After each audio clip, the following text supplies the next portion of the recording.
La presse en parle, la 5 le montre. Ce soir, dans Bain de minuit, un faux Mitterrand fait craquer les présentateurs du JT en présence de Jacques Attali, conseiller spécial de Tonton. En plus, il y aura Francis Bacon, Harlem Désir, Boringer, Woolsey et un invité surprise, surprise. Jacques Attali, bonsoir. Vous connaissez Mathilde Amet, voilà. Qui vient de jouer dans le dernier film de Chabrol, c'est ça? Qui sort quand? Le Cri du hibou? 28 octobre. Le 28 octobre. Florence Belkacem qui va vous interviewer avec moi. Bonsoir. Laurent Woolsey que je ne vous présenterai pas. Richard Boringer non plus. Non. Et Philippe Guérin qui travaille sur Bain de minuit avec moi. Alors, la première question que je voulais vous poser, c'est quoi la vie d'un conseiller spécial du président de la République? Ça consiste en quoi? C'est heureusement fait d'inattendu et d'improvisation. Il n'y a rien de régulier.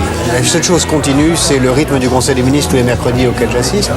Le fait d'être tout le temps là lorsqu'il peut se passer des événements, d'accompagner le président en voyage à l'étranger, de voyager beaucoup pour lui, soit de façon ouverte, soit de façon plus discrète. Et puis de voir beaucoup de gens, de réfléchir, de proposer des idées, de faire avancer les choses. Est-ce que le président doit toujours savoir où vous êtes, par exemple? Oui, bien sûr. Quand vous partez en week-end quelque part, vous dites où vous êtes. Comme les médecins, il y a un standard comme les grands médecins. qui doit toujours savoir vous trouver, comme maintenant, en ce moment. Et vous trouvez quand le temps d'écrire, alors? J'écris par définition très tôt le matin. J'écris entre 4h et 7h du matin. Donc vous sortez pas le soir?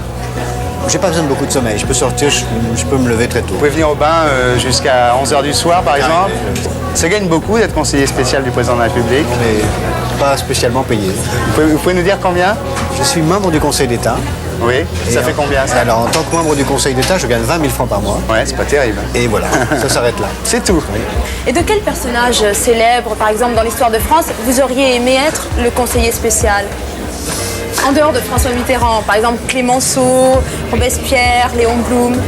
Difficile à dire. C'est une chose est un hasard. Je pourrais plus fixer mes ambitions par rapport à l'écriture, Oui. tel ou tel grand écrivain, que par rapport à la politique. La politique est pour moi un hasard de vie.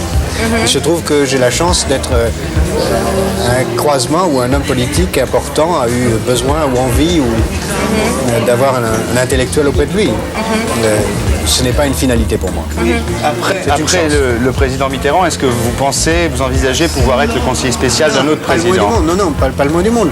Encore une fois, aux États-Unis, c'est assez banal. Qu'un universitaire. Non, aux États-Unis, c'est banal de dire un intellectuel va pour un temps essayer de faire avancer ses idées dans la politique. Et puis ensuite, il retourne écrire ses livres ou faire d'autres formes de communication. C'est mon cas. Il se trouve qu'en Europe, c'est très peu fréquent. Ça n'arrive jamais. Je crois que je suis un des rares dans un pays européen à l'avoir fait.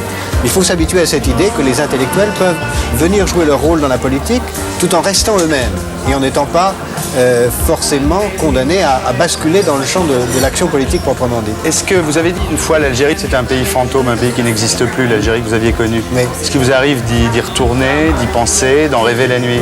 Vous savez, j'ai quitté l'Algérie très jeune, donc moi je suis juif et algérien.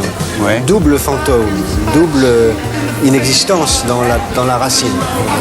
C'est peut-être ce qui m'a poussé, comme d'autres, à jouer beaucoup dans le concept, c'est-à-dire à vivre sans racines, c'est-à-dire avoir des racines dans la tête. Est-ce que vous êtes croyant? Oui, Le soir du Kippour, vous êtes resté chez vous? vie privée. Vie privée. Et vous pratiquez? Vie privée. Vous ne répondrez pas? Non. Bien. Alors on va vous montrer un petit sujet qu'on a fait avec Philippe Guérin. On a pris un imitateur qui a pris la voix du président Mitterrand et qui a appelé les présentateurs du journal télévisé en leur demandant, à la veille des élections, à 6 mois des élections, de parler un petit peu plus de lui, de mieux le traiter dans les journaux télévisés. Et vous allez voir, certains ont tout de suite découvert la supercherie, peut-être parce que c'était mal imité, peut-être parce qu'ils ne pensent pas que le président Mitterrand soit capable de ça, mais il y en a un, et non des moindres, qui s'est laissé franchement attraper. Alors on va voir le sujet si vous voulez bien. Pauvre d'abord, comment allez-vous? Ça va, qui est là? Monsieur Mitterrand. Non, c'est pas lui. Comment? Je vous écoute, oui. Oui, je voulais tout d'abord vous féliciter personnellement Non, pour vous votre... êtes gentil, mais présentez-vous, s'il vous plaît. Je suis Monsieur Mitterrand. Écoutez, vous n'avez qu'à appeler l'Élysée. J'ai vraiment pas de temps à perdre. Non, écoute ça. Voilà. Je tenais à vous féliciter pour votre journal. Vous savez que je suis sensible au fait que les journalistes de la 5 aient une certaine intégrité dans la période de trouble que vient de subir l'audiovisuel. Et vous êtes qui? Et je suis François Mitterrand, écoutez... Je m'excuse, Monsieur le Président, mais malheureusement, j'ai un rendez-vous. Bon, vous allez où? Qui est ça? Trêve de plaisanterie, parce que vous me laissez... Non, mais vous allez où ce soir? Comment? Vous allez où ce soir? Non, mais qui est-ce? Je suis François Mitterrand. Mais non, arrêtons maintenant les plaisanteries, parce qu'il y en a plein au bureau et j'ai un rendez-vous dans 5 minutes. Alors, il faut absolument que j'y aille. Alors maintenant, où bas les masques? Ou... Écoutez, ça tombe bien, les masques. Je voulais quand même vous savez que nous approchons de l'échéance électorale importante. Tout à fait. Et je voulais savoir si il était possible d'être invité prochainement dans votre journal. Écoutez, tout est possible. Je serais fort flatté d'accueillir le président de la République, sans problème, mais il faut que nous trouvions une opportunité. Bien, écoutez, vous savez que je n'aime pas tellement ces interventions officielles telles que nous les avons eues, comme par exemple Laurent Fabius. Tout à fait. Non, vous savez, je vous expliquais, Monsieur le Président, je suis un peu étonné du coup de fil et j'ai l'impression actuellement que l'on me fait une blague. Alors j'aimerais que vous me rassuriez, est-ce qu'il m'est possible de repasser un coup de fil, s'il vous plaît, à vos services, de façon à vous avoir au téléphone? Écoutez, je suis surpris, vraiment. Mais si ce n'est pas une plaisanterie, alors je vous prie d'accepter toutes mes excuses. Mais je les reçois avec beaucoup de plaisir. Non, je serais vraiment désolé. À ce moment-là, ce que je vous propose, c'est tout simplement de rappeler l'Élysée. Ah ben tout à fait, je le fais immédiatement. Au 42 92 81 00. 92 81 00. Je le fais immédiatement. Voilà, parce que je vais recevoir le président du Conseil italien, alors rappelez assez rapidement. Écoutez, je rappelle immédiatement. Bonsoir, Monsieur le Président. Je voulais vous remercier personnellement pour l'émission de Christine Ockrent, de grande qualité, et je voulais vous entretenir d'une autre émission. J'aimerais passer dans une émission autre que le journal ou un spécial. Je souhaiterais, d'ailleurs, je m'en suis entretenu avec Madame Ockrent, vous en a-t-elle parlé? Allô? Vous en a-t-elle parlé? Allô? Oui, vous m'entendez? Allô? Allô, Monsieur Moujotte. Que se passe-t-il? Il y a un problème? Moi, je voudrais vous demander, comment est-ce que François Mitterrand parle au téléphone? Parce qu'on s'est trouvé devant un imitateur, et il a fallu lui dire, essayez de ne pas faire de l'imitation de scène, mais essayez de faire de l'imitation de conversation intime. Je ne suis pas imitateur, donc je ne saurais vous répondre. Je n'ai pas trouvé que ça soit très précis dans le vocabulaire. Mais comment est-ce que, par exemple, quand il vous appelle, il dit « Allô Jacques »,« Allô Monsieur Attali », comment... Non, les détails matériels font que ça ne se passe pas comme ça. Vous savez que c'est lui qui appelle parce qu'il y a un téléphone précis. Oui. Ah, Ah oui, d'accord. Mais est-ce qu'il lui arrive des fois de composer lui-même le téléphone, le numéro, et que la personne au bout du fil dise « Non, vous n'êtes pas François Mitterrand ». Oui, bien sûr que ça arrive. J'ai une anecdote qui est arrivée, non pas à lui, mais à un de ses prédécesseurs. Chaque président de la République a sur son bureau plusieurs téléphones. Je ne vais pas sur les détails matériels, mais un téléphone qui est une simple ligne de communication de PTT.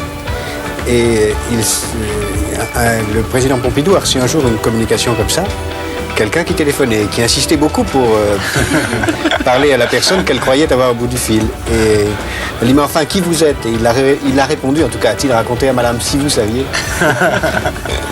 C'est vrai que ça arrive parfois. Il arrive que le président Assaline, il peut téléphoner, il téléphone très souvent lui-même. Il peut très bien avoir téléphoné à des journalistes lui-même. Et ça vous étonne que ça soit le présentateur du journal télévisé du service public qui s'en aperçoive pas? Vous y voyez quelque chose de structurel ou au contraire Je pense que ça... vous Sagnier est moins habitué que les Je autres? pense que ça vient de ça, oui. Oui, c'est parce qu'il débute. Oui, sûrement. Bon, d'accord. Parce qu'il n'a pas encore reçu de coup de téléphone de Monsieur Mitterrand, c'est ça? Les autres connaissent sa voix. Sans doute, oui, peut-être. Richard. Bah, il a l'air très humain, ce président de la République. Ouais. Il téléphone lui-même. C'est bien. Sympathique, non? Sympathique. Sympathique. Non, mais c'est pas lui, hein. Merci. Laurent, est-ce que tu penses que le président de la République peut appeler les gens comme ça pour leur demander de parler un peu plus de lui à la télévision, ou est-ce que ça te semble du niveau de la supercherie? Ouais, non, mais je pense que c'est pas possible. C'est pas possible. Non, je pense pas. Non. Je pense pas qu'il y ait des gens pour ça. Tu crois que c'est Jacques qui appelle? Je suis même pas sûr. Oh, putain, enfin, je sais pas. Lunettes noires pour nuit blanche, voici l'album Sylvain Bergère, ça commence la nouvelle Ève, soirée maillot de bain, c'est en face le Martial, on va en parler tout à l'heure. Soirée French Kiss au Palace, on reconnaît sa faux au passage.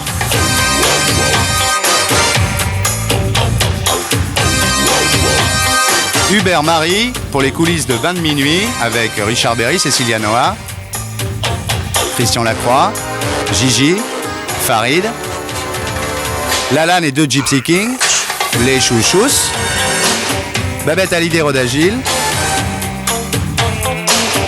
et la Feria des Vendanges anime avec, unique dans l'histoire de la tauromachie, 2 stars des années 60-70 remettent l'habit de lumière à leurs enfants réciproques, les jeunes Litry et Camino. La Feria, c'est les corridas, mais c'est aussi le pastissomètre dans les bodegas. À Paris, ça se passe au Distrito, 49 rue Bergère. Du Solier et encore Marie, décidément.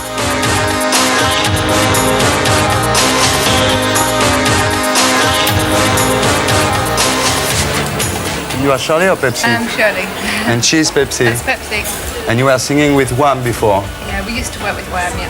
And now you're on your own. Yeah, we've had one single out in France called Partake. Ok, we'll hear you afterwards. Vous êtes Héloïse, c'est ça? Et vous êtes au Martial?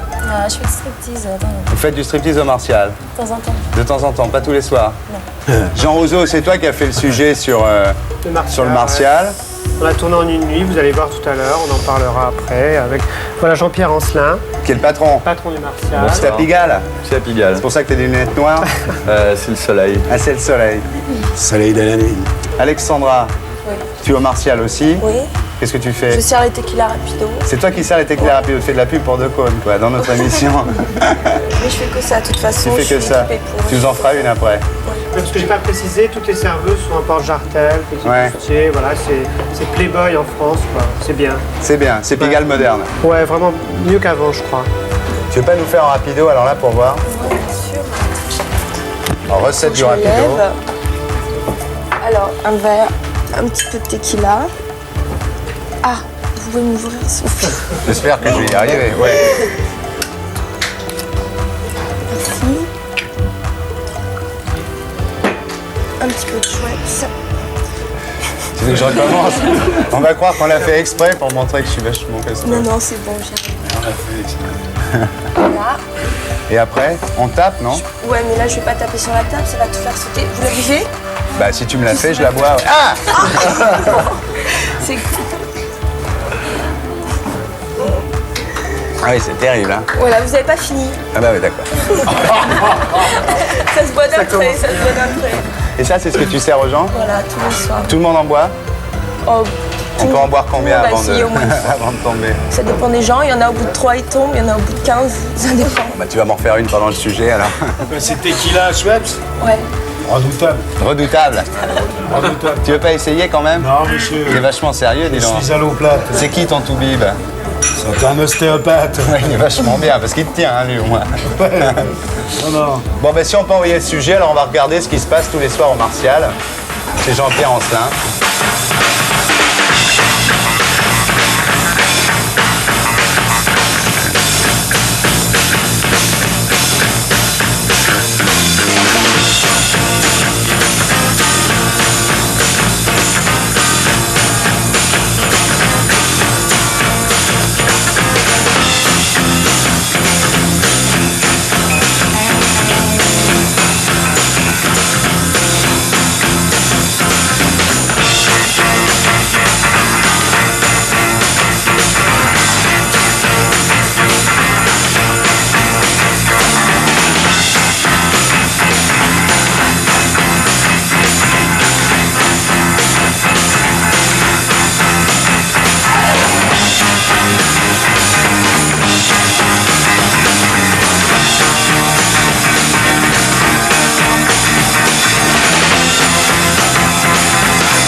million in prizes. I wear my torture film, drive a GTO, I wear a uniform, a line of government loan. I'm worth a million in prizes. Yeah, I'm through with sleeping on the sidewalk. No more beating my brains, no more beating my brains. With the liquor and drugs, with the liquor and drugs. Well, I'm just a modern guy. Of course, I've had it in the ear before. Could have lived so long. Could have lived so long. Got love so long. Got love so long. Oh, love so long. Oh, love so long. Love so long. I got love so long. I got love so long. Bonsoir Francis Bacon, merci d'être venu ici au Bain. Je crois que vous connaissiez cette boîte de nuit avant? Malheureusement pas, non. Ça a l'air tellement intéressant, vraiment. Je voulais venir. Vous allez venir? Oui, c'est ça. Très bien. Vous alliez au Palace à l'époque de Fabrice Ebert? Oui, je suis allé 2 ou 3 fois parce que j'ai connu Fabrice un peu. Et voilà, mais c'était tellement triste tout ce qui était arrivé à lui. Mais sa vie était tellement dure, n'est-ce pas? Je travaillais toute la nuit dans les deux boîtes. Et oui, c'est un homme de la nuit, mais vous aussi, vous êtes un homme de la nuit, vous travaillez la nuit. J'aime la nuit, oui. Vous travaillez la nuit ou vous allez dans les bars ou... D'habitude, je suis dans les bars parce que je travaille de très bonnes heures. Le matin, je me lève quand il y a la lumière et je commence à ce moment de travail peut-être jusqu'à minuit, à midi ou à 1h, et puis j'ai le reste de la journée pour moi, pour boire et pour passer la vie avec les autres. Et vous aimez bien boire, et qu'est-ce que ça vous apporte, l'ivresse, quel genre de... Non, vous savez, si on est ivre, voilà, qu'est-ce que vous voulez. Il vaut mieux être ivre pour oublier la réalité ou... Je crois pas. Parce qu'en fait, dans vos tableaux, dans votre peinture, bon, vous racontez, c'est un peu la solitude, la mort, la difficulté d'être, quel est le... Vous préférez la réalité ou la cruauté de votre peinture? Parce que c'est un monde, en fait, paradoxal. Mais la vie est cruelle. Et si par hasard... Plus cruelle que vos peintures? Beaucoup plus cruelle. Et on sait vraiment, quand on parle de ce côté de ma peinture, il faut penser à la vie. Et on passe la vie bras dessus avec la mort. La mort nous accompagne toujours. Toujours. Et dans vos tableaux, vous peignez essentiellement des portraits. Quels sont très souvent, les gens sont beaux et quand une fois peints, ils deviennent laids. Quelle est votre notion de la laideur et de la beauté? C'est la même chose? C'est pas la même chose, bien sûr. Mais d'habitude, je fais les portraits des gens que je connais bien. Parce que... j'aime voir les gens beaux, mais en travaillant, on les fait souvent laids. Parce que ça marche pas mieux dans le sens de la vie, mais dans le sens de l'esthétique, ça marche souvent mieux. Parce qu'il faut déformer la vie pour le redonner, pour attraper la réalité. Déformer la vie pour mieux la retrouver. Oui. Vous êtes aujourd'hui sans doute le plus grand peintre vivant, non? Oh, je pense jamais à cette question. Vous savez, ça passe tellement vite. Il y a des moments, voilà, en 2 ou 3 jours, on trouve un autre. Quand Ingres peignait, il pleurait très souvent avant d'attaquer un tableau, surtout quand c'était un portrait. Alors vous peignez essentiellement des portraits. Est-ce que vous avez ce sentiment de danger, de mort quand vous peignez? C'est pas quand je peigne, on a toujours,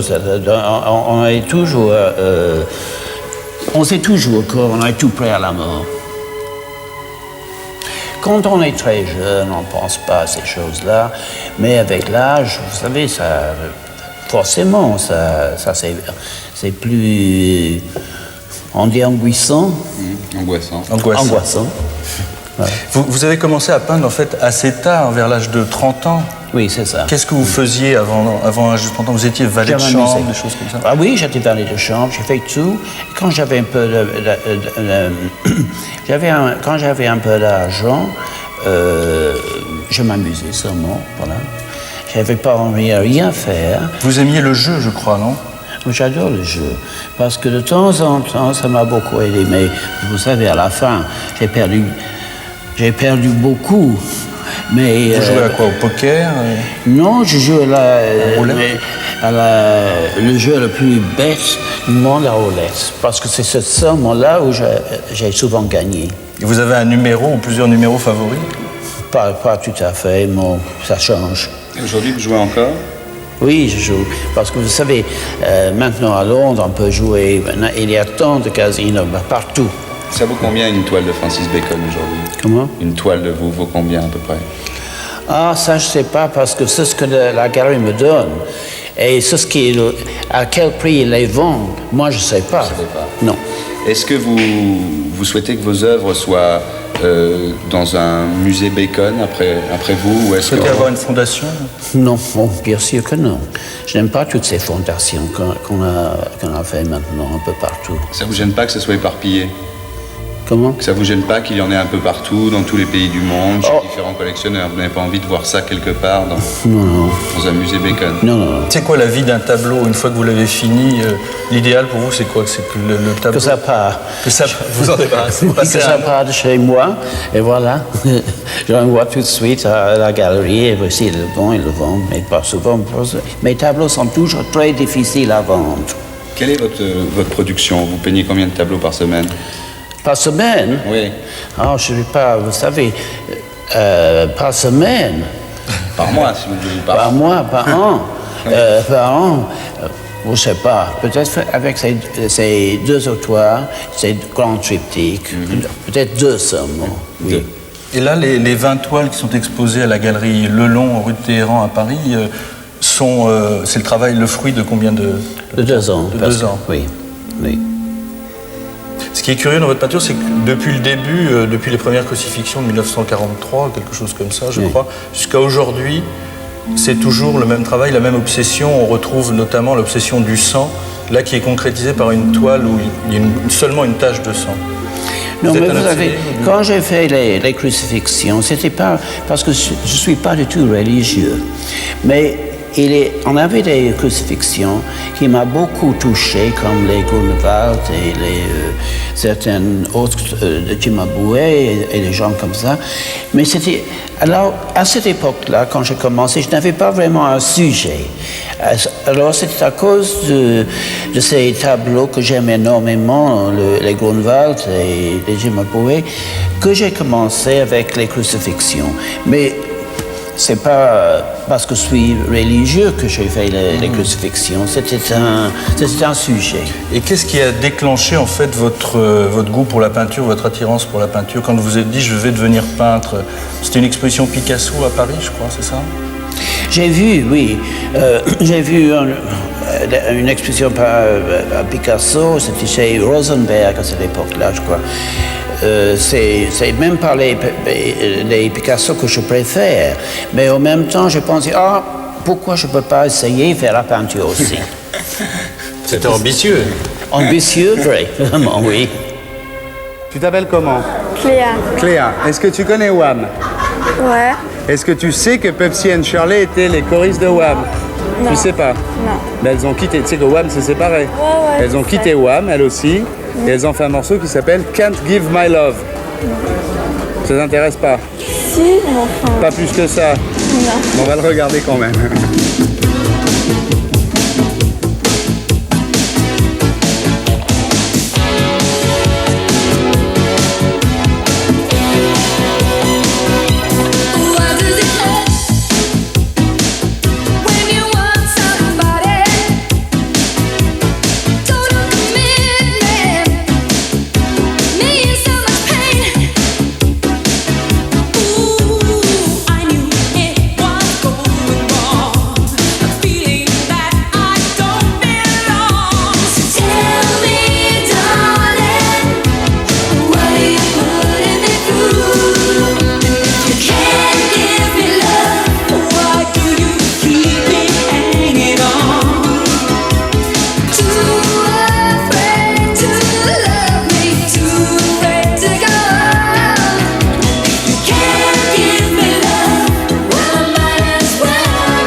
la 4e semaine, on va présenter des wannabes, mais je reçois des lettres, toi aussi, et les gens ne savent pas ce que c'est qu'un wannabe. Parce qu'ils ont l'habitude de dire newcomer. Alors nous, on a inventé un nouveau mot, c'est wannabe. Voilà, et ça vient d'où? Ça vient de la chanson des Beatles, I wanna be your lover, baby, I wanna be your star. C'est bien ça. Et donc, il ne faut pas confondre avec les gonabis. Un gonabe, c'est un mec qui est sûr d'y être. Un wannabe, c'est un mec qui veut y être. Et ceux-là, ils veulent. Ah, ceux-là, ils veulent y être. Ils veulent, mais enfin, on ne sait pas. Mais on espère pour eux. Alors, le premier qu'on va voir là, il s'appelle Proust. Et il est tombé dans le domaine public. Il est tombé dans le domaine il n'y a pas longtemps. Et lui, il a inventé un attelage de cheval. Sumérien, je crois. Sumérien, absolument inédit. Bonjour, je m'appelle Stéphane Proust. Je viens de la banlieue, ou plutôt de la banlieue à la lisière de la campagne. Puis je viens ce soir pour vous présenter une voiture à cheval. Alors elle est complètement originale parce que c'est le temps des Sumériens, c'est-à-dire il y a 5000 ans avant Jésus-Christ, 3000 ans avant Jésus-Christ, c'est déjà pas mal. Et puis depuis rien. Et puis c'est un système qui permet aux gens d'être derrière le cheval sur une voiture à cheval, bien sûr j'ai rien inventé quand même, mais qui laisse le cheval libre et qui permettent à n'importe qui de monter dans la voiture à cheval et de se sentir en confiance et de partir suivre une grande aventure n'importe où, en dehors des chemins, faire des raids. Et c'est destiné à tout le monde, des petits, des grands. Et vous allez la voir. Et puis, mon numéro de téléphone, si vous voulez être reçu et puis partir et laisser votre voiture, prendre une voiture à cheval et instantanément vous retrouver dans la campagne. Mon numéro de téléphone, 34 70 50 34. Je répète, 34 70 50 34. Bonsoir, je m'appelle Lionel Cros, j'ai 25 ans. Je faisais du théâtre, maintenant je fais du théâtre dans la mode à fond. Des Doc Martens avec des bouts de métal, des casquettes collège, des choses fun, des crinolines. Ça m'empêche pas toujours de vouloir être acteur. J'ai besoin de blé, si vous voulez, vous m'appelez au 4 508 83 41. Bonsoir, je m'appelle Judith Dupasquier, j'ai 23 ans. J'ai pas du tout l'habitude d'être de ce côté-là de la caméra, je suis toujours de l'autre côté, puisque je suis réalisatrice de films. Ce qui me passionne, c'est de faire découvrir à un public des choses qu'il n'a jamais vues ou jamais entendues. À partir du moment où je dois en faire un film, n'importe quel sujet devient pour moi une passion. Que ce soit un bâtiment, une entreprise, un objet, une personne, un musée ou un artiste. Je suis très sérieuse, vous pouvez me faire confiance. Si vous voulez vendre, démontrer, expliquer ou faire connaître quoi que ce soit à qui que ce soit, avec une petite équipe de bons techniciens, je m'en charge. En vidéo ou en film. Mon téléphone, 45 49 35 95. Bonsoir, d'après l'état civil, je m'appelle Franck Delubac et j'ai 25 ans, je suis mannequin, mais ce qui m'intéresse, c'est travailler comme comédien. Malheureusement, j'ai une cicatrice et ça rebute beaucoup de gens, malgré qu'on soit censé s'adresser à un milieu artistique.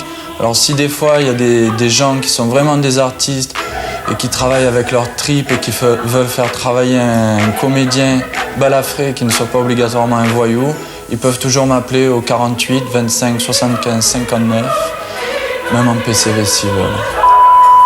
Bonsoir, je m'appelle Kamel Riani, je suis venu pour vous présenter mes chapeaux. D'ailleurs, vous les avez vus partout sur les murs de Paris, dans les journaux, à la télévision et au cinéma. Vous ne saviez pas qu'ils étaient de moi. Si vous voulez en avoir d'autres dans le même genre et des robes aussi spectaculaires, je peux vous en faire. Contactez-moi au 48 24 88 64. Bon, Richard, Flag, on dit tout le temps que c'est un film de Jacques Santi, celui qui jouait dans Les Chevaliers du Ciel. Ouais. Mais ce qu'on ne dit pas, c'est que c'est un scénario de Simon Michael qui a écrit Les Ripoux quand même. Ouais, qui est un ancien flic. Qui est un ancien flic. Ouais. Je dis aussi, au sujet de Flag, je dis aussi que c'est pas forcément un film de flic, c'est aussi un film d'amitié, quoi. Entre plusieurs personnages, dont deux spécifiquement, Pierre Arditi et puis moi. Puis il y a plein de rôles secondaires qui sont aussi intéressants que dans les séries B, quoi. C'est un bon série B. Tu crois que ça va marcher ? Bah, de toute façon, je l'espère. Il a combien de temps pour marcher le film ? Bah, il a une quinzaine de jours pour s'installer, quoi. Pourquoi ? Qu'est-ce qu'il y a derrière ? Parce que derrière, il y a une série de films très forts, comme ça, Full Metal Jacket, Kubrick, il y a le film de Mordilla. Fucking Fernand, il y a le film de Michael Cimino avec Christophe Lambert. Il y a Le même jour que nous, le film de Louis Malle. Ah ouais. Je veux dire, donc, c'est un film qui est plein d'atmosphère, plein d'humanité, comme ça, plein d'émotions. c'est vrai que pour moi, en tous les cas, égoïstement, c'est aussi un grand rôle émotionnel. T'es très bien dans le film. Ouais. Dis donc, il y a des acteurs comme De Niro qui changent de film en film. Une fois, il prend 12 kilos pour jouer un boxeur, après, il a le crâne rasé. Et toi, on a l'impression que de film en film, t'es toujours Boringer, que tu traverses tous les films avec un... C'est pas un reproche, hein, mais tu le sens, ça? Mais quand je grossis sans m'en rendre compte, quoi. En ce moment, je suis un peu patapouf, parce que je laisse aller les trucs, quoi. Il y a quelqu'un hier, en te voyant dans une émission de télévision avec moi, qui a dit c'est le futur Gabin. Tu crois que... je vais d'abord... Je dis pas ça pour tirer les pompes, hein. Je dis ça parce que je l'ai entendu. Je vais d'abord essayer d'être Boringer, quoi. Hein. Ouais. Gabin, j'ai une grande admiration pour lui. Surtout la première période de sa carrière qui a été absolument magnifique. C'était un jeune premier extraordinaire, un homme de 40 ans magnifique. Je vais surtout essayer d'être moi et puis de choisir les rôles comme ça. Et puis les partenaires. Et puis, parce que là, dans Flag, il y a quand même un paquet de partenaires. Et Arditi. Et Philippine, elle est comment? Philippine, elle est délicieuse. Elle est délicieuse. Délicieuse. Alors dis-moi, en ce moment, tu fais la promo, quoi. On te voit dans plein d'émissions de télé. C'est là, à part Bain de minuit, laquelle tu préfères? Fais-moi le hit parade des émissions de télé par Richard Boringer. Ce que j'ai fait, là, jusqu'à maintenant. Et de ce que tu vas faire, parce que bon, Deniso, tu connais. Deniso, je vais la faire, j'aime bien faire. Ouais, le FR3 18-19. J'aime bien aussi, parce que... Mais tu vas pas me dire que tu les aimes tous, dis-moi celle que tu préfères. Celles que je préfère? Ouais. Bah, elles se sont relativement bien passées jusqu'à maintenant. On m'a pas emmené dans des galères de trop. Disons que celle de Gildas, ça m'a bien plu. Parce que c'était rigolo, ça me permet d'être un peu moins sombre, comme ça, de faire voir que je sais rire aussi.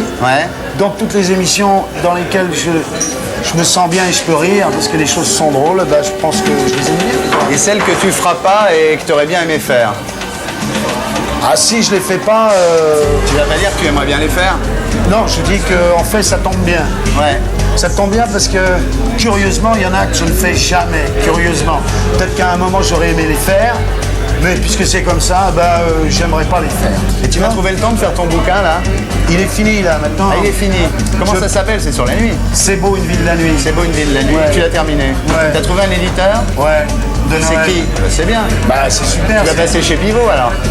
Ça te ferait plaisir? De passer chez Pivot? Ouais. Bien sûr que ça me ferait plaisir. Si le bouquin lui plaît, j'ai toutes mes chances. Tu parles de quoi dans ce livre? Je parle de la nuit, je parle des potes, je parle de l'amour, blessé et l'amour triomphant. Est-ce que tu parles de ton père? Non. Ça t'a marqué le fait d'avoir un père qui faisait partie de la Wehrmacht? Quand tu étais petit, tu y pensais des fois? J'étais adolescent, ouais, ça m'a un peu... Et puis après, j'ai compris des trucs. J'ai compris que chacun était, je veux dire, ma foi, chacun vivait son destin. C'est pas un livre pour te débarrasser de cette histoire-là, par exemple? Pas du tout. Non, je me débarrasse en fait de... Je me débarrasse de rien parce que je m'aperçois avec un peu de recul que toutes les choses qui ont pu me toucher en négatif, je les regarde en souriant un peu maintenant et en me disant, ben, ça m'a rempli le sac à dos.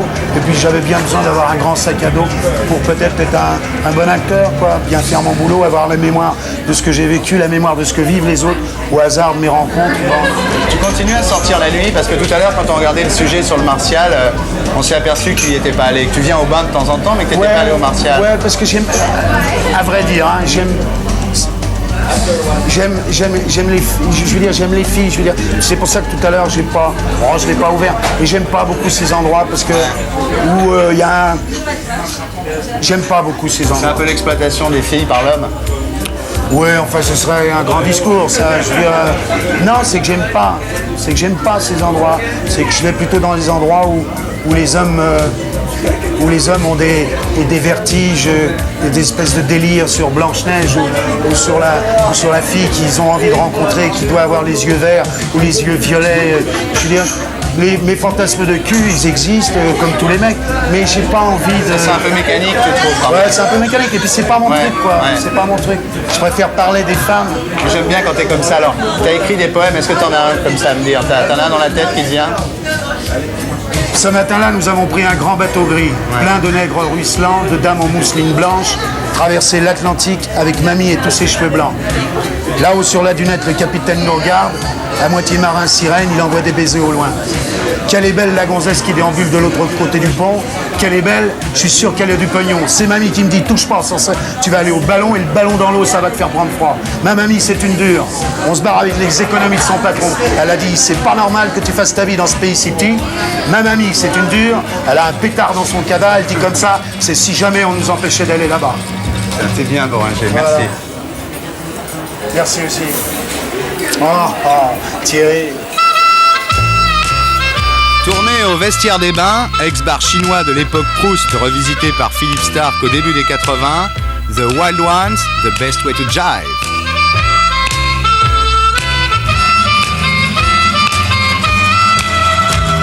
All you squares, you don't dig the style. You just hang around staring all the time. You think I'm a fool for the clothes I wear. Whatever you'd say, I don't care. 'Cause I got more fun than you will ever have. There ain't just a little thing that we could share. I am a rebel and follow no rules. Ain't gonna be nobody's fool. I am me, folks. I walk tall. I'm a cat, folks. I'll make some cat stones.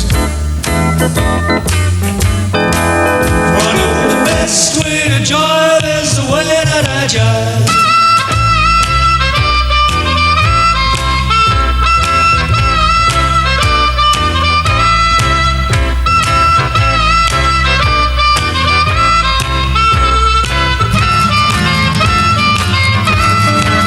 Well, I know I'm young, I know I'm right. I sleep all day, me all night. I'm hanging around looking for something to do. Something's wrong just to kick the blues. I'm going uptown and I roam the streets, snapping my finger and stomping my feet. I love to show off and brand new shoes. I'm just a going on the loose. I am me, fools. Well, that's the life I choose. I'm a cat, boys. I dig the cat's noise. I know the best way to jive is the way that I jive.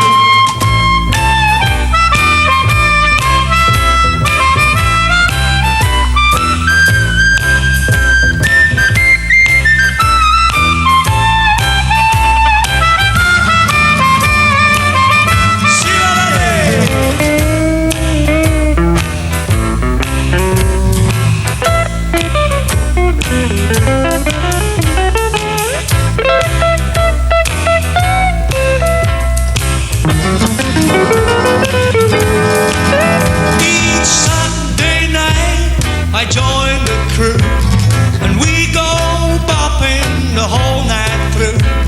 We've got crazy chicks we know what they like, kissing, hugs and a love all night. There's a juke joint in town where we always go, dancing to the rhythm of the rock and roll. We love to go there 'cause the music's loud and there's a sign which says no squares allowed. I am me, folks.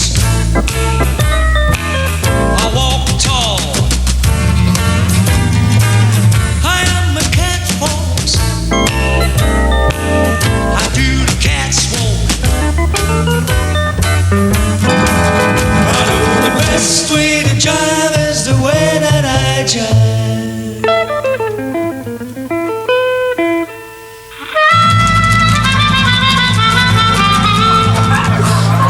Ça a bien dû. C'est dingue. Oh, le télé 7 jours, je me suis rendu compte qu'il y avait quelque chose. Ce matin, je sors dans la rue, tout le monde. Tu dis quoi, j'ai rien fait depuis un mois. Bon alors, Jacques Volcouve, les Beatles. Oui. Tu es beatlologue, non? Comment on doit dire? C'est bien, j'aime pas mal. Est-ce que tu es le plus grand beatlologue français?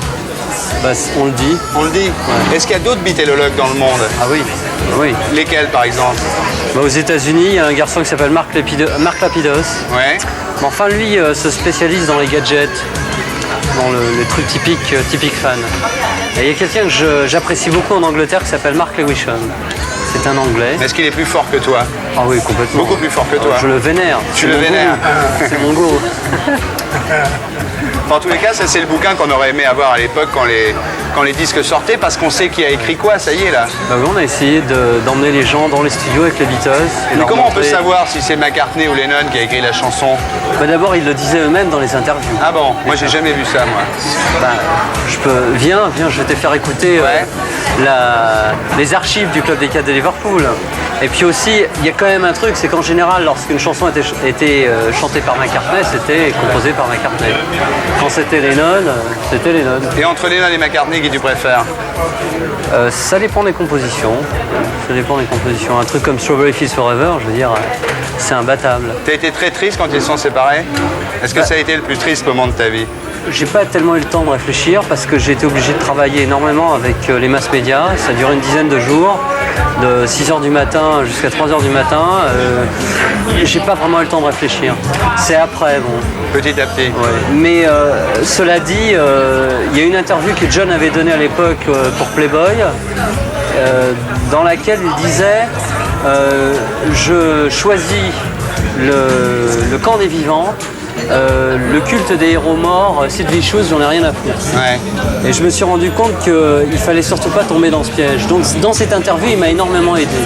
Jacques Attali, est-ce que vous pensez, comme Alain Finkielkraut, que Mozart c'est mieux que les Beatles? C'est manquer de culture que d'essayer de comparer les choses. Mozart est un grand, immense don de Dieu, ou génie venu d'ailleurs, mais les Beatles aussi. Les Beatles aussi, ils incarnent une époque comme Mozart. Il y a des tas de choses sur le rôle que Mozart a joué à une certaine époque pour éclairer une société. Mais les Beatles en 62-63 indiquent bien avant tout le monde qu'il va se passer les révoltes dans les villes, que la jeunesse commence à ne plus supporter le mode de vie occidental et la croissance et tout ce que ça lui donne. Et dans les chansons des Beatles de 63 à 64, 65, il y a ce qui va se passer dans les banlieues noires de Los Angeles, et ce qui va se passer ensuite en France et en Italie. Donc la musique, là, comme sous le XVIIIe siècle avec Mozart, est en avance sur tous les autres arts de leur époque.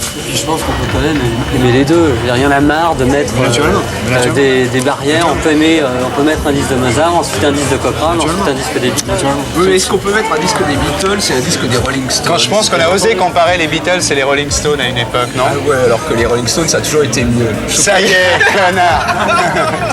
Parce que les Stones, ils grattaient là où ça démangeait la jeunesse, je trouve. C'est pour ça que vous l'avez épousé, parce qu'il préfère les Stones aux Beatles?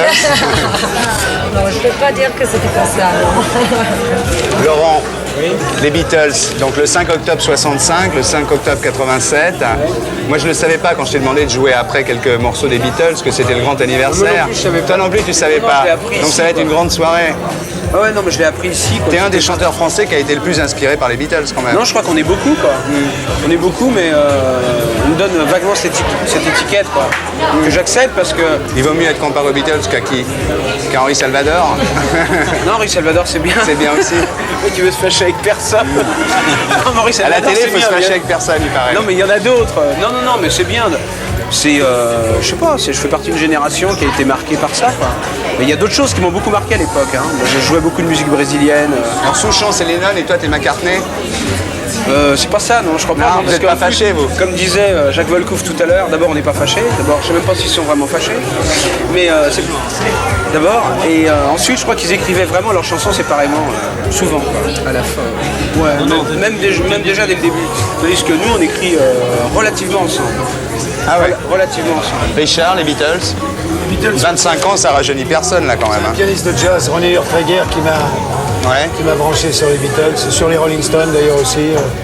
Un jazzy bebop qui était complètement électrisé par la musique qui arrivait et qui est à l'encontre de pas mal d'autres jazzy qui étaient très fermés à tous les mouvements musicaux, mais vraiment dur. Mais celui-là, Ronnie Urtreger, il avait le cœur et l'envie d'en faire partager les autres. Il était fou de joie que cette musique existe. J'ai souvent remarqué que les gens de jazz étaient beaucoup plus sectaires que les gens du classique, qui eux voyaient pas grand mal venir contre les Beatles. Écoutez Leonard Rigby Alors que les gens du jazz, eux, sont très Attention, pointus. là il y a une différence entre ceux qui sont au sommet donc de la musique classique, ceux qui sont des exécutants, des gens qui sont dans des grandes formations et des mélomanes. Car les mélomanes, eux, sont très sectaires. Et regarde, non mais quand Sting a fait son album avec les frères Marsalis, il y a eu un mouvement de boycott des frères Marsalis qui ont fait une tournée. Là, c'est les enfants du rock qui commencent. Alors, on va regarder un film unique. Non, c'est pas un clip. C'est quoi? C'est La Caverne? Oui, c'est l'une des premières apparitions de Ringo Starr avec les Beatles. En août 62, à La Caverne. Et ils interprètent une chanson qu'ils n'ont pas gravée après dans leur disque officiel. C'est pas un morceau 2, ça? C'est pas un morceau 2, c'est un morceau d'un... Non, je pense à un truc, t'as l'air de parler de Love Me Do, c'est drôle parce que je crois que c'est un des seuls morceaux des Beatles connus, après Tony Sheridan, où Ringo ne joue pas de la batterie, Love Me Do. Oui, la version de Carapato. C'est les enfants du rock, là? Ouais, mais ça c'est après, là. Bon, allons-y, alors on va regarder l'extrait. Some Other Guy. Some Other Guy. Août 60.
Bon, alors je t'ai demandé de préparer quelques questions là pour les gens qui sont autour de la table.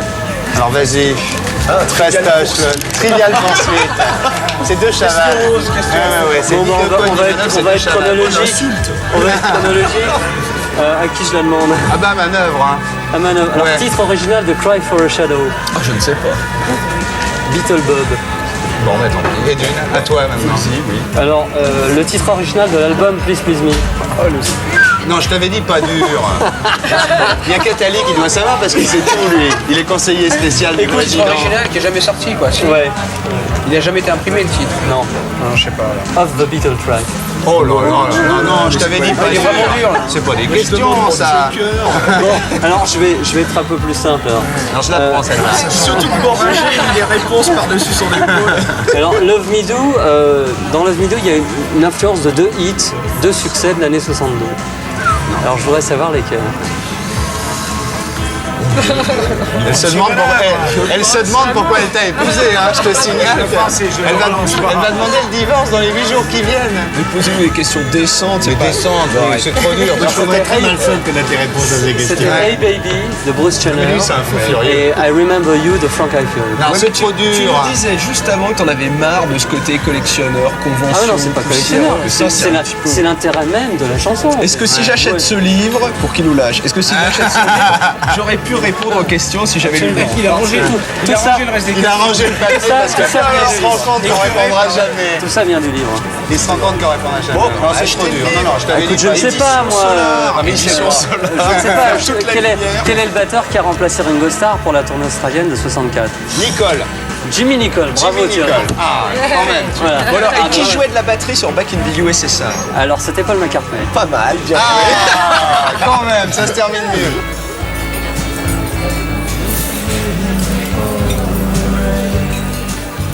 Harlem, un soir, je suis rentré chez moi, j'ai allumé la télé. Je pensais pas regarder la télé ce soir-là. Je t'ai vu à l'heure de vérité. Je suis resté tout seul sur mon lit jusqu'à la fin. Le téléphone sonnait, je laissais le répondeur prendre les messages. J'ai eu souvent les larmes aux yeux. parce que je trouve que ce soir-là, tu as atteint quelque chose de grand, c'est-à-dire qu'au-delà des prises de position politiques ou sociales, tu as été humain, humaniste sans doute et humain certainement. Tout le monde te l'a dit, je voulais te le dire moi aussi. Et je voulais savoir ce que cette soirée a changé dans ta vie. Je te remercie. Ce qui est émouvant, c'est qu'il y a plein de gens qui nous ont appelés après l'émission. J'ai reçu beaucoup de courriers, j'ai pas encore pu répondre à tout d'ailleurs. Et je crois que le message de SOS est un peu mieux passé.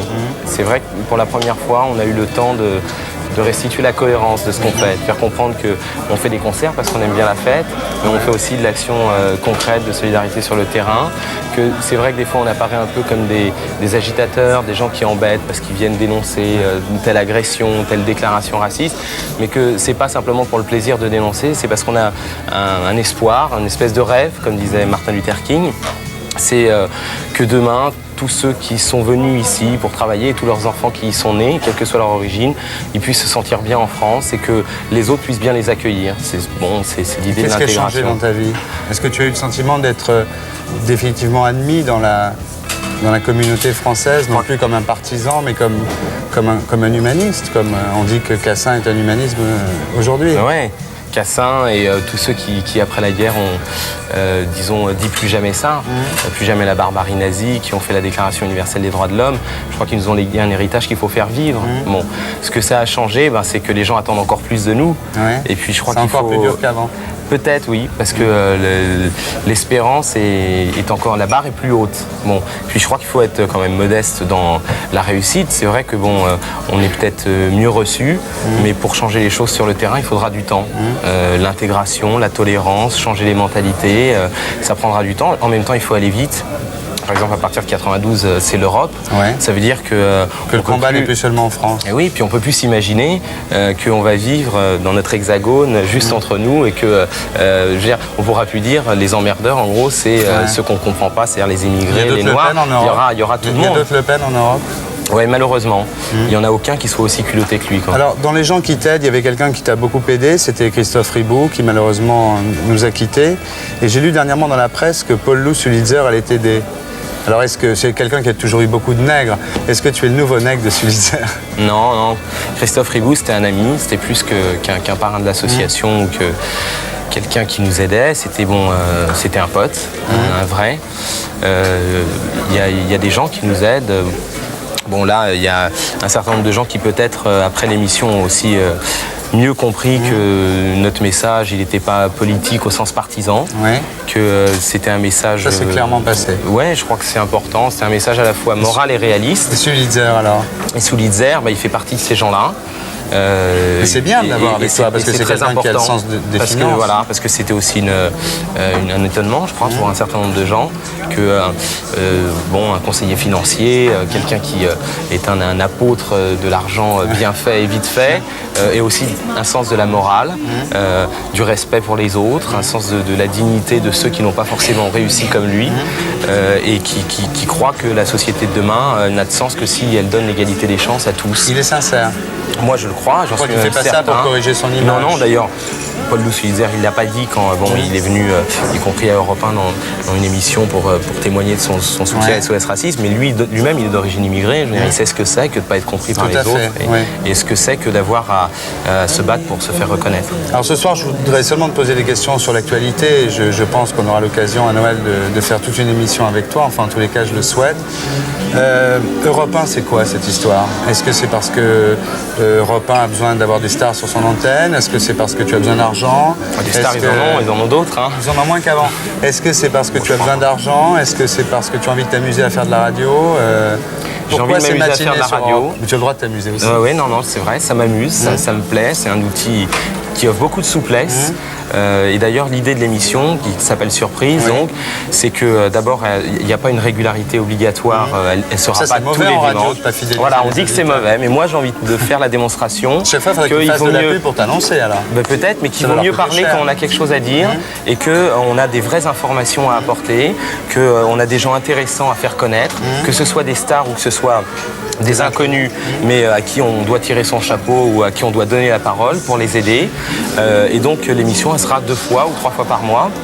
Et puis, en dehors de cette émission surprise, donc le dimanche matin de 11h à 12h30, j'ai une collaboration plus générale avec Jean-Pierre Elkabbach, qui est directeur d'antenne. Il est sympa, Elkabbach ? Ouais, c'est un personnage assez étonnant, lui aussi. D'abord, c'est un homme libre, indépendant. Il m'a fait la proposition d'utiliser d'une certaine façon cet outil qu'est la radio, en portant mon regard à moi sur la société, avec mes passions, mes coups de colère, mais aussi avec peut-être des choses que les gens savent moins. On aime bien rire, on aime bien l'humour.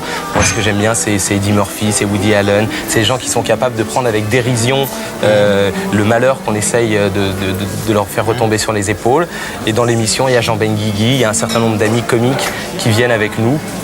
Parce que bon, on peut avoir des idées sans pour autant en pleurer toute la journée et être triste. Et la première, ça s'est passé comment ? Bien. Ça a été un peu cafouilleux du point de vue de la technique. Les premières émissions. Mais l'important, c'est qu'il y avait une grande amitié dans le studio, une grande émotion. Je crois qu'on a aussi montré des choses qui existent et qui sont plus supportables dans la France d'aujourd'hui. On a montré comment, si on veut acheter un chien raciste, c'est possible. On peut téléphoner à quasiment n'importe quel chenil. En disant je veux un chien raciste. Voilà, il y a un des copains de l'équipe, Jean Benguigui, qui est comédien, qui s'est mis dans le rôle du chauffeur de taxi qui cherche un chien raciste. Et on a téléphoné à plusieurs chenils et on a trouvé à chaque fois un chien raciste. Et on a passé une des bandes. C'est quand la prochaine ? Ça, c'est déjà passé. La prochaine, c'est le 18 octobre. Le 18 octobre. Merci Harlem, à très bientôt. Vous connaissez les Vaducules, là, le feuilleton là, qui se passe au Kenya avec les types qui marchent en accéléré là. Oui. Vous l'avez vu, ça vous plaît pas tellement ? Si. Ça va ? Oui, ça va. Alors là, on va voir la suite. C'est donc Max Vaducule. C'est un film qui a été fait pour une société qui s'appelle Willyware.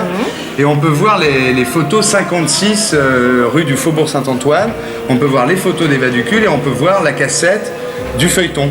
D'accord. Alors là, on va regarder, c'est l'avant-dernier épisode puisque ce soir, c'est la 4e émission. D'accord. Alors allons-y.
Bonsoir Tatiana Tolstoï, nous allons parler un peu de mode, parce que vous êtes tous plus ou moins spécialistes ou victimes de la mode. Alors Tatiana Tolstoï, vous avez écrit un livre qui s'appelle De l'élégance masculine, qui est un véritable livre dictate sur la mode, parce que vous dites des choses terrifiantes, mais Claude Chal va nous en parler un peu après. Vous êtes aussi l'arrière-petite-fille de l'auteur de Guerre et Paix. Non, nièce. Agnès, Descends pas. pardon. Ah bon, alors on raconte n'importe quoi. Descends de Fédor, qui était un dandy d'ailleurs. Ah, voilà un dandy. Donc c'est cousine. Alors Claude Châle, qui est un dandy aussi à sa manière, qui est aussi une victime de la mode selon certains, mais il va s'en expliquer.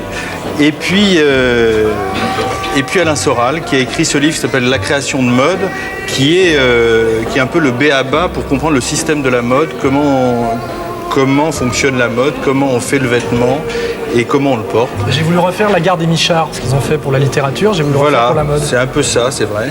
Et aussi, vous êtes aussi le co-auteur des mouvements de mode Explique aux parents, qui était un best-seller chez Robert Laffont il y a quelques années. Et qui vient de sortir au Japon. Voilà. Il est là. Et alors, Thierry Ardisson, qui porte un costume gris en permanence, une Lacoste noire, des mocassins Weston et normalement pas de chaussettes. Aujourd'hui, mais le temps là, j'ai est lu un le peu bouquin de Tatiana Tolstoï, elle dit que... Ah ben tu as tout faux. Là. Oui, j'ai tout faux, mais c'est comme j'ai lu son qu'il fait... costume est de très belle coupe, j'ai pu m'apercevoir tout à l'heure. Non, très bien. Voilà. Mais cela dit, vous m'avez dit que moi je parlais de mode. Non, je parle pas du tout de la mode. Là, c'est uniquement le classicisme et la référence à partir le classicisme masculin s'est fixé dans les années 30 à peu près dans ses formes actuelles. Et c'est ça dont je parle. Je parle de ce qui sert de référence à la Est-ce mode. que vous croyez qu'aujourd'hui encore, vous écrivez dans votre livre qu'on n'a pas le droit de porter une jaquette et de rire en même temps? Alors c'est un peu difficile. Une jaquette noire, mais parce qu'on la porte au deuil. Parce qu'il y a des jaquettes. Voilà. De même Bravo. que par exemple, lorsque Mais il n'y a pas de détail. Alors, si tu as déjà porté une jaquette, tu n'as pas envie de rire quand tu as ça sur le dos. Moi, j'en porte pas de mais jaquette. de même, par exemple, je prône lorsqu'on porte un habit à basque, de danser la valse. Parce que les basques virevoltent en même temps que le danseur et c'est vraiment ravissant. Ah oui, alors là, vous rejoignez votre arrière-grand-oncle, ça devient de la poésie, parce que vous dites aussi qu'on n'a pas le droit de porter un loden à l'ouest du Rhin et au sud des Alpes. C'est vrai qu'en loden, en Sicile, c'est difficile, à moins de s'appeler Raymond Roussel. Tu l'as lu, le bouquin de Tatiana Tolstoï? J'ai eu le temps de le lire à table, on en discuter. Moi, je trouve que c'est utile un livre comme ça, parce que c'est comme ça, on sait, c'est la règle. Donc, en fait, comme l'homme élégant, c'est celui en fait qui est au-delà des règles. Le danger aujourd'hui, c'est qu'il n'y a pas d'homme élégant parce qu'ils sont au-delà de rien du tout, parce qu'ils connaissent pas les règles. Alors grâce à elle, on va à nouveau connaître les règles, on va pouvoir être au-delà des règles, on va pouvoir devenir à nouveau élégant. L'erreur, ça serait effectivement de faire ce qu'on dit dans le livre, parce que là, on passe. C'est juste pour savoir jusqu'où on peut aller. Pour un VRP, un BCBG, un nouveau riche, Attention, j'explique les conventions effectivement parce que c'est une grammaire vestimentaire que j'ai recueillie oralement. Mais cette grammaire, je l'ai mitigée en quelque sorte en donnant entre chaque chapitre exprimant les conventions, je fais un portrait vestimentaire d'un homme élégant actuel et chaque portrait vestimentaire est un exemple de transgression de ces règles, bien sûr. Vous trouvez qu'il transgresse, lui, par exemple, là? À mort. À mort, sûrement. Et alors? Mais il a un style, ça c'est certain. Ah bon, donc il a le droit. Du point de vue classique, il est évident qu'il n'est absolument pas classique. Bien sûr, mais il a le droit. Oui, évidemment. Et Soral avec son blouson de moto et son col en lapin synthétique, Mais qu'est-ce que vous en pensez? Il a un style. Attends, ça c'est de la marmotte et j'ai le seul blouson en cuir de Paris qui soit doublé en vison, mais j'ai pas mis la doublure ce soir parce qu'il fait un peu chaud. Et alors lequel des deux livres il faut acheter? Je pense que les deux sont complémentaires. Il faut acheter les deux. Ah bon. Enfin bon, achetez déjà le mien. Hein. Après, vous verrez. Mais il coûte plus cher le sien. Il vaut combien le sien? Le mien il vaut très cher parce que c'est un livre un peu pour les professionnels. Et en plus il est en 2 langues, il est traduit en anglais. Et il fonctionne. Sur l'intérêt de ce bouquin, c'est qu'il est déjà pré-vendu aux écoles de mode du monde entier et qu'il est déjà en Corée, etc. Et moi, j'ai pas besoin vraiment de rafler les vitrines de librairie parce que j'essaie pas de le vendre à Paris. Je vends ma maîtrise de la mode et la maîtrise française de la mode, parce qu'on croit encore que les Français maîtrisent la mode, à l'étranger, notamment aussi bien au Portugal. Entre le livre du frère d'Agnès Soral et de la nièce de Tolstoï, tu crois qu'il... Arrêtez de la charrier sur Tolstoï. Moi j'ai lu un bouquin sur l'anarchisme où on m'explique que les 4 pères fondateurs de l'anarchisme moderne, c'est Stirner, Bakounine, Proudhon et Tolstoï. Tolstoï est mort dans une gare habillé en paysan. Et c'est Tolstoï qui a été un dandy juste avant de guérir. Oui, c'est un révoltant anticonformiste, ami des paysans, et je vois pas pourquoi on l'emmerde avec ça, parce que d'abord c'est pas parce qu'on est l'arrière-petite cousine de Tolstoï qu'on écrit bien.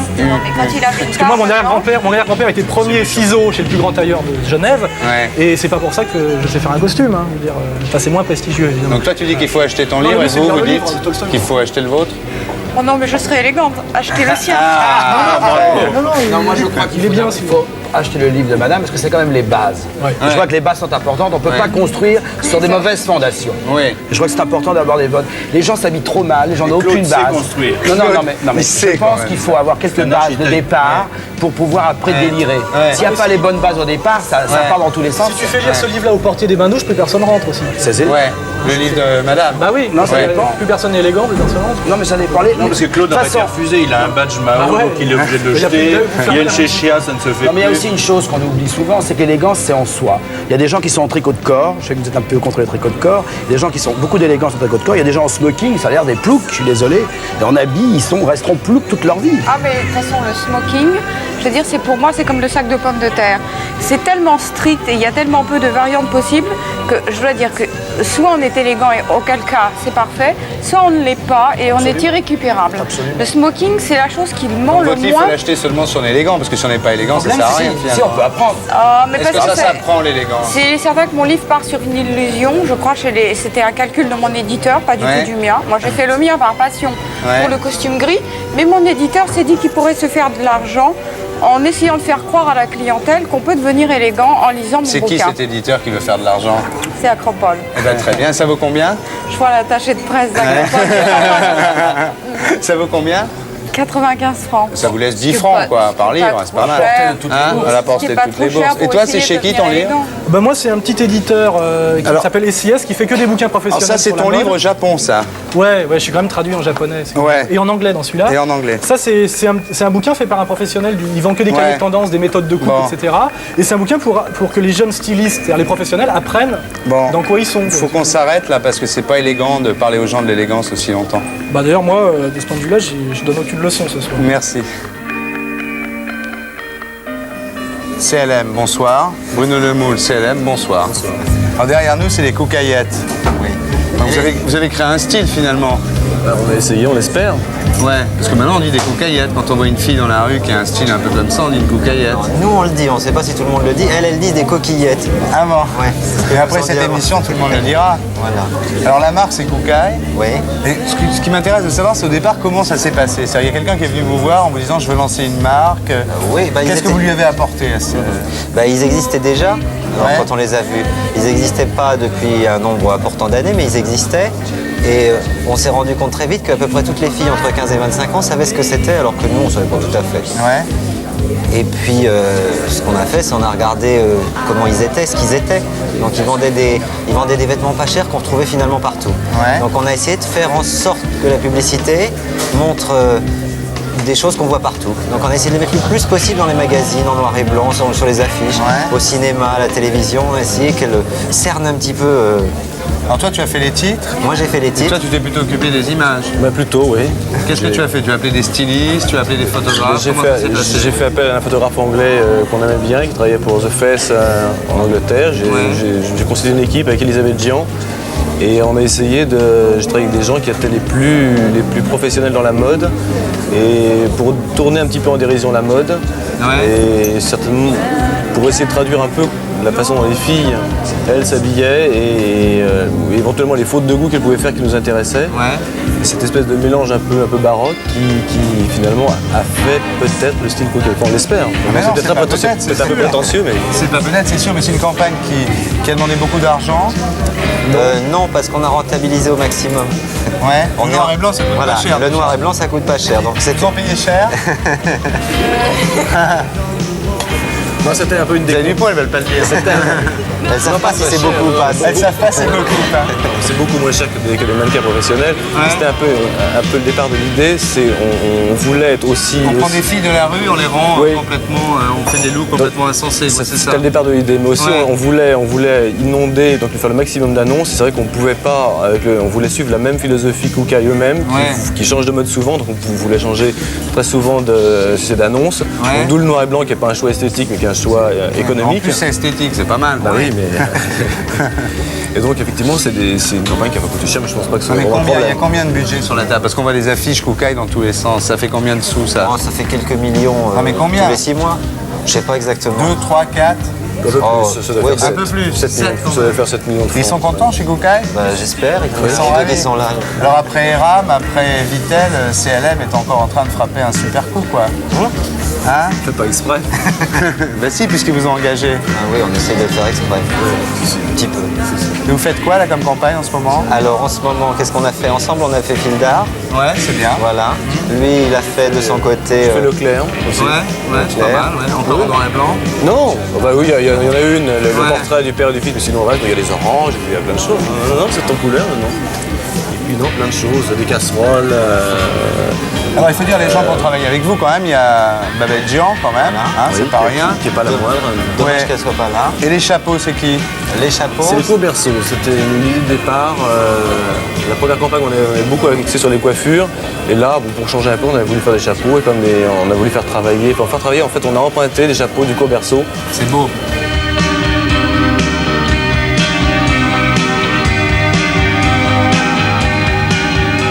Mathilde Amet, alors le cri du hibou avec Chabrol, ça sort quand?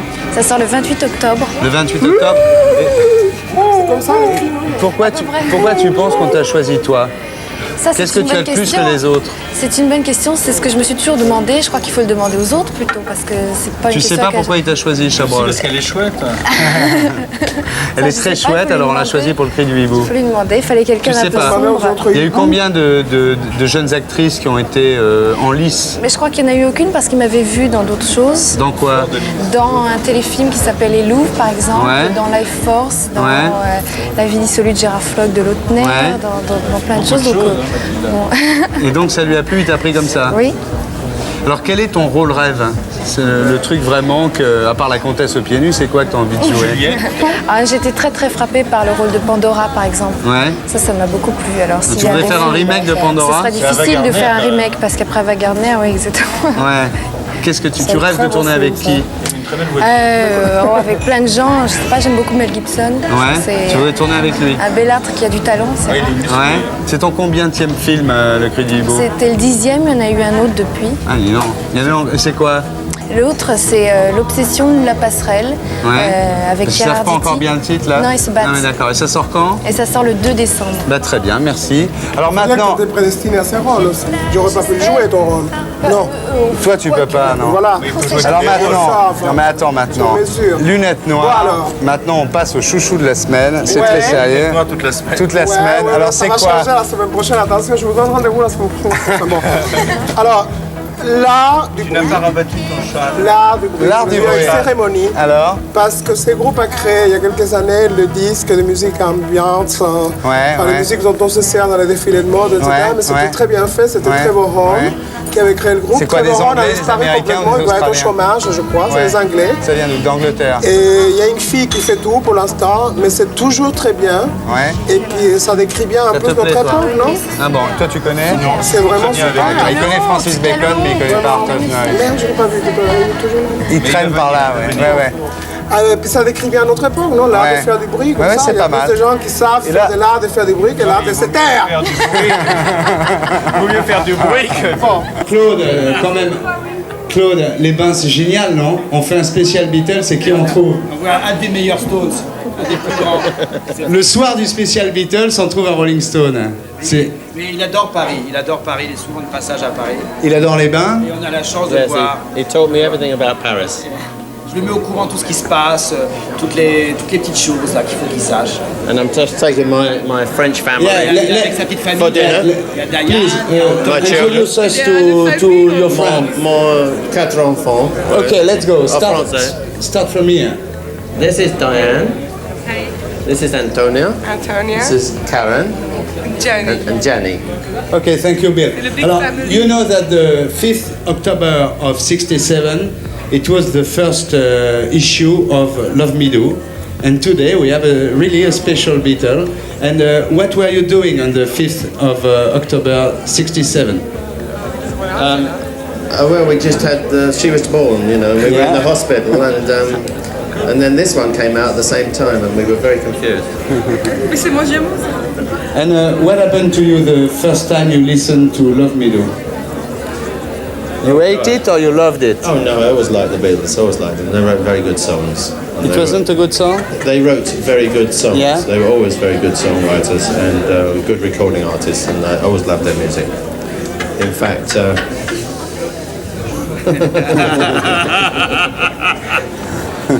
And after? Please. No, they're great. They're great. They really were. They were great? Yes, they were. Okay, and now you will listen to some of their songs? Well, this man's great too. Yeah, he's a friend of us. You know him? I know him. I met him 5 years ago. He visited my house in the south. Ah. And we exchanged some rapport, you know. And here he is. Ok, Laurent, à toi maintenant. Vas-y. First, he will sing a song of his own. It's called Song of You. And then 2 songs by the Beatles. Very okay? nice, very nice. And because of you, he will be obliged to sing. No, he won't. Yes, he will. No, he won't. Thank you very much, Bill. Car de Paris is true.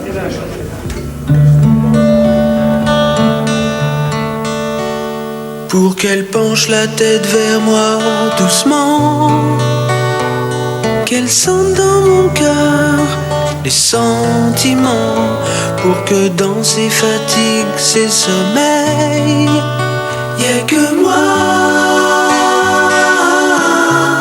Toutes ces mélodies, ces variétés que je traîne, c'est tout simplement pour que ma fiancée m'aime, que la réserve de baisers qu'elle a, que tous les messages que son cœur envoie,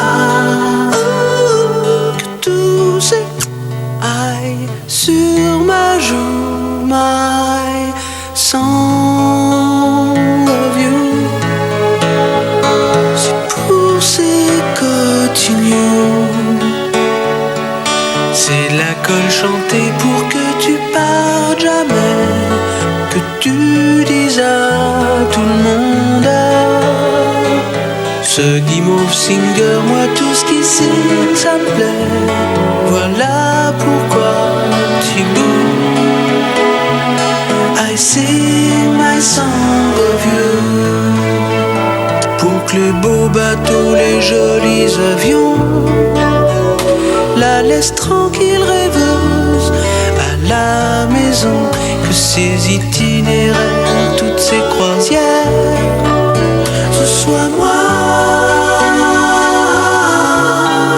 Que dans mes notes, dans mes chansons, dans mes airs, on sente quelque chose comme une présence ordinaire, pour qu'au terminal arrivé au bord,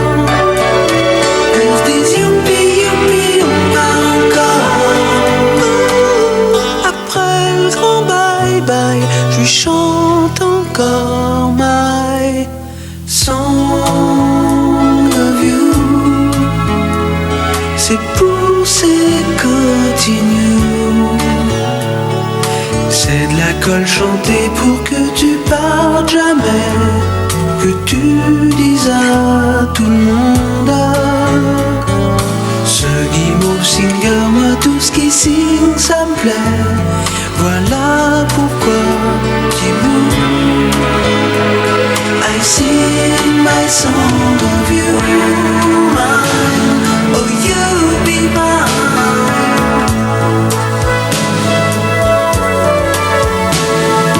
I'm your lover, I wanna be loved. C'est pour son amour d'échange, my song of you. C'est pour ces continues, c'est de la colle chantée pour que tu partes jamais, que tu dises à tout le monde, ce guimauve singer, moi tout ce qui signe ça me plaît, voilà pourquoi tu bouges. I sing my song, I sing of you. C'est pour ces continues, c'est de la colle chantée pour que tu partes jamais, que tu dises à tout le monde,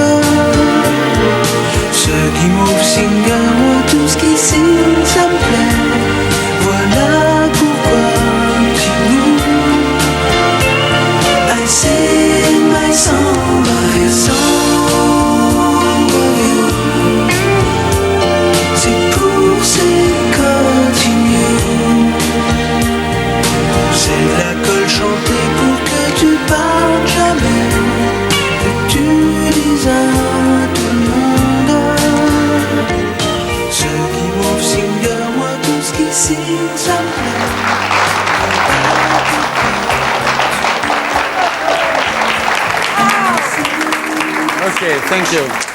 Alors chanter une chanson des Beatles, pour moi, c'est toujours un plaisir.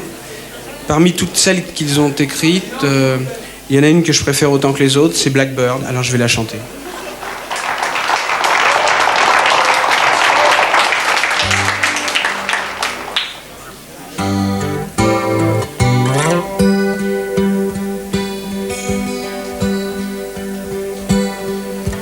Blackbird singing in the dead of night.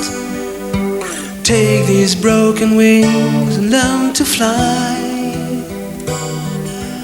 All your life you were only waiting for this moment to arise.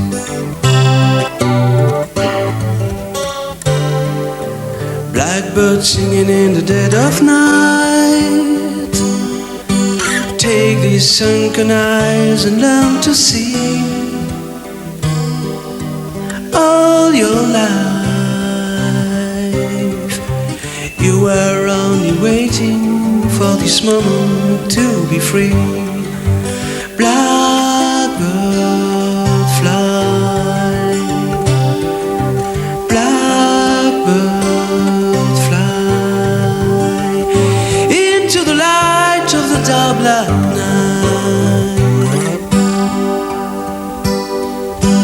Blackbird singing in the dead of night. Take these broken wings and learn to fly. All your life you were only waiting for this moment to rise. Blackbird fly, blackbird fly into the light of the dark black night.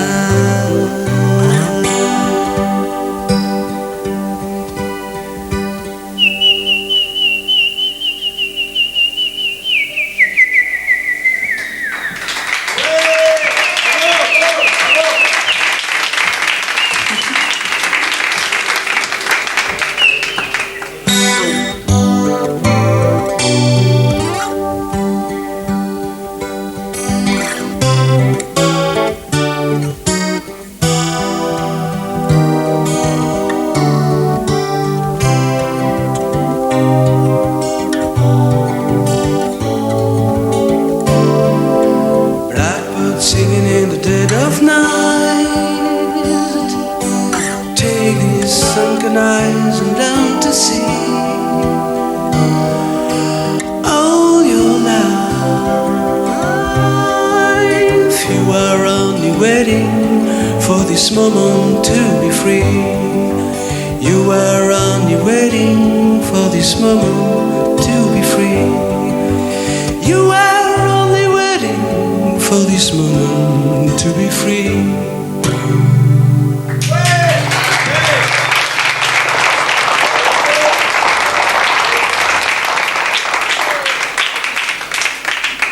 Je ne sais pas si on enchaîne. Oui. On enchaîne alors. Alors enchaînons. Alors une autre chanson que j'aime autant que l'autre. Une chanson qui est vachement bien. Et alors justement, c'est son anniversaire aujourd'hui, cette chanson. Elle a 25 ans aujourd'hui. Thierry Ardisson en parlait tout à l'heure. Et elle s'appelle Love Me Do. Donc elle est quand même drôlement bien. Et alors cette chanson, j'ai chanté plein de chansons quand j'étais au lycée, des chansons des Beatles. Celle-là, je l'avais jamais chantée. Et puis avec Jackie tout à l'heure, on a répété 2 secondes et on va voir ce que ça donne. Voyons. Alors...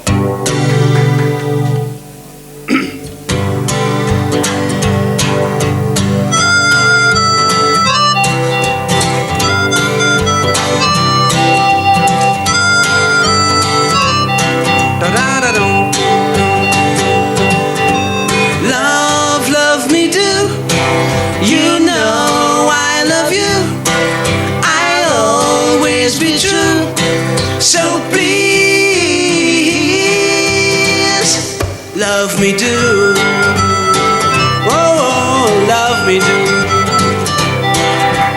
Love me do. You know I love you.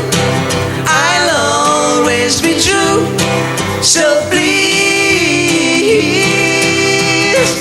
love me do. Oh, love me do. Someone to love, somebody new. Someone to love, someone like you. Love, love me do. You know I love you. I'll always be true. So please, love me do.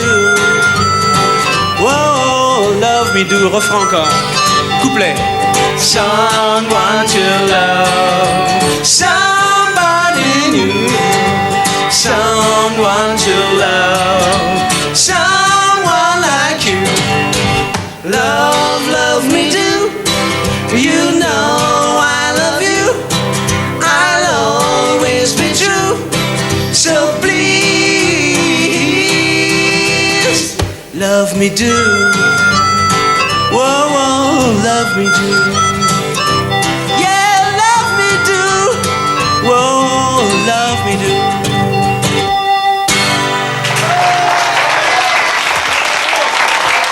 Alors, Laurent Voulzy, c'est les Beatles, mais c'est aussi les Antilles. Les Antilles, c'est toi, Jocelyne Berroir, la chanteuse de Cassave.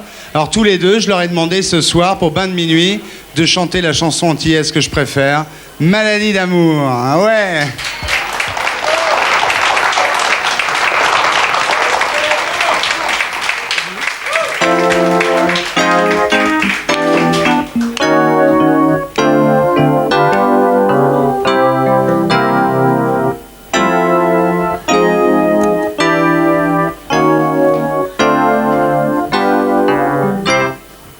Maladie d'amour, maladie de la jeunesse. Chacha si ouais même moi. Wamaché derrière moi.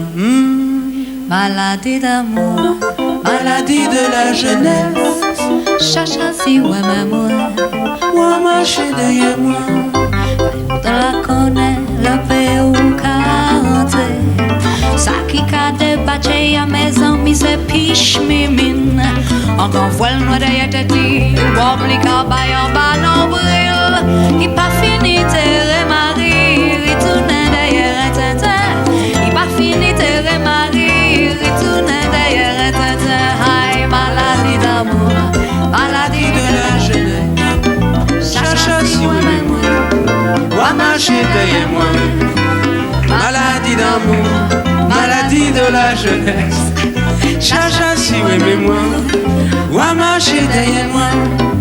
Piche mimine petit, petit tout petit. C'est anti c'est pangouache, mes amis méfiez-les. Quand tu tête la lit en l'air, veuillez garder l'anglais. En côté c'est l'amour, cimetière en bas. En côté c'est l'amour, cimetière en bas. Maladie d'amour, maladie de la jeunesse. Chacha si ouais même moi. Marchez derrière moi. Maladie d'amour, maladie de la jeunesse. Chacha si ouais mais moi. Wa marcher derrière moi. Garde piche mimine, qu'a marché dans la rila. Nelly retroussé, tout le monde qu'a senti d'après. Il a marché jambes quand ouvert pour faire quoi de mandoline li bombé. Pas coûter sa femme l'en rapporter. Il pièce il rajustait. Pas coûter sa femme l'en rapporter. Il pièce il rajustait. Aïe, maladie d'amour, maladie de la jeunesse. Chacha si ouais mais moi, wa marcher derrière moi.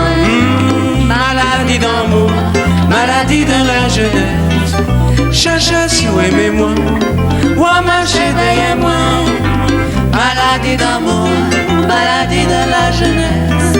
Chacha si ouais mais moi, wa marcher derrière moi. Aïe, maladie d'amour, maladie de la jeunesse. Chacha si ouais mais moi, wa marcher derrière moi.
Et pour être sûr de ne rien rater de Inarditube, abonnez-vous et mettez un pouce bleu.